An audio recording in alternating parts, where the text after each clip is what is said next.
Hello everyone, welcome to the Sanmarga classes. ಚತುರ್ಭುಜಗಳ ಪರಿಚಯ ಅಧ್ಯಾಯದ 49ನೇ ಪ್ರಶ್ನೆಯನ್ನ ಗಮನಿಸಿ. ನಿಯಮಿತ ಬಹುಭುಜದ ಹೊರಕೋನ ಮತ್ತು ಒಳಕೋನಗಳ ಅನುಪಾತವು 2:7 ಆದರೆ ಬಹುಭುಜದ ಬಾಹುಗಳ ಸಂಖ್ಯೆಯನ್ನ ಕಂಡುಹಿಡಿಯಿರಿ. ಸೊ ಇಲ್ಲಿ ನಮ್ಗೆ ಗೊತ್ತಿರುವಂತೆ ಹೊರಕೋನ ಮತ್ತು ಒಳಕೋನ, ಸೊ ಬಹುಭುಜಾಕೃತಿಯಲ್ಲಿ ಹೊರಕೋನ ಮತ್ತು ಒಳಕೋನಗಳ ಮೊತ್ತ ಯಾವಾಗ್ಲೂ 180 ಡಿಗ್ರಿ ಆಗಿರುತ್ತೆ. ಸೊ ಇಲ್ಲಿ ಅವುಗಳ ಅನುಪಾತವನ್ನ ಕೊಟ್ಟಿದ್ದಾರೆ. ಸೊ ಹೊರಕೋನ 2x, ಒಳಕೋನ 7x ಆದ್ರೆ ಸೊ ಅವುಗಳ ಮೊತ್ತ 180 ಡಿಗ್ರಿ. ಸೊ ಈಗ ನಾವು ಎಕ್ಸ್ ಅನ್ನ ಫೈಂಡ್ ಔಟ್ ಮಾಡ್ಬೋದು. So 9x is equal to 180 degree. So ಎರಡೂ ಬದಿಯಲ್ಲೂ ನಾವು 9ರಿಂದ ಭಾಗಿಸಿದಾಗ x is equal to 180 degree divided by 9. So x is equal to 20 degree ಬರುತ್ತೆ.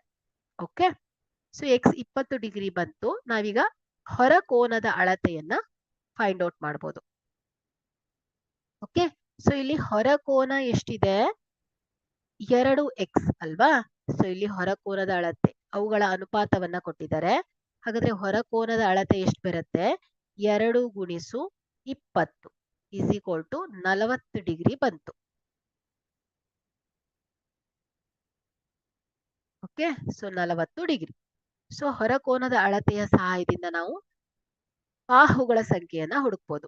ಸೊ ನಿಯಮಿತ ಬಹುಭುಜಾಕೃತಿಯಲ್ಲಿ ಬಾಹುಗಳ ಸಂಖ್ಯೆಯನ್ನ ಕಂಡುಹಿಡಿಲಿಕ್ಕೆ so N is equal to ಏನ್ ಹೇಳಿ?